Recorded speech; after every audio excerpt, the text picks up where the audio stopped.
1916 saw a renewed push from both sides on the Western Front.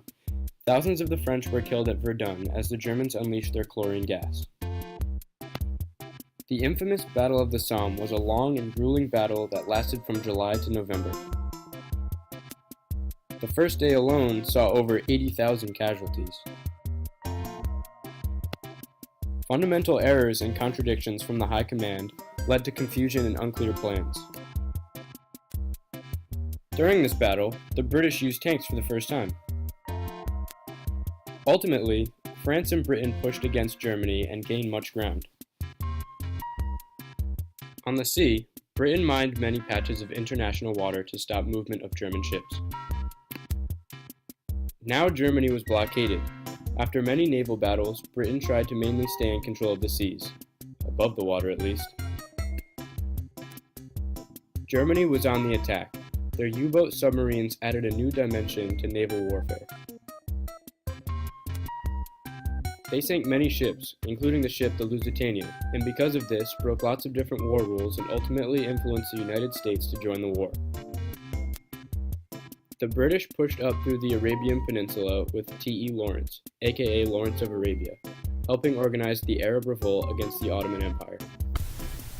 In 1917, the Russian Revolution occurred. But before the Russian Revolution, Russia was ruled by a powerful monarch called the Tsar. The Tsar had total power in Russia. He commanded the army, owned much of the land, and even controlled the church.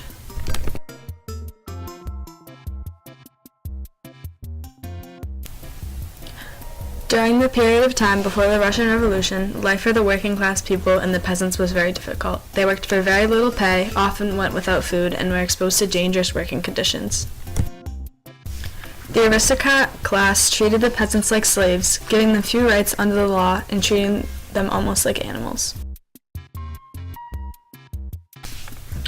Then came the February Revolution. The people of Russia first revolted in the early 1917s. Then the revolution began when a number of workers decided to strike. Many of these workers got together during the strike to discuss politics. Then they began to riot.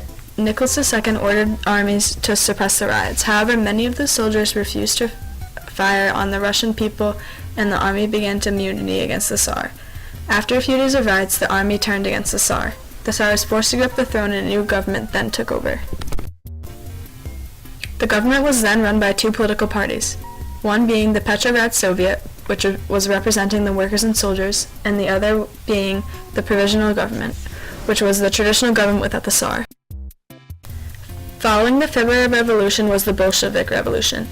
Over the next several months, the two sides ruled Russia. One of the main factions of the Petrograd Soviet was a group called the Bolsheviks. They were led by Vladimir Lenin and believed that the new Russian government should be a Marxist, communist government. In October of 1917, Lenin took full control of the government and is what is called the Bolshevik Revolution. This made Russia the first communist country in the world. Created using Powtoon.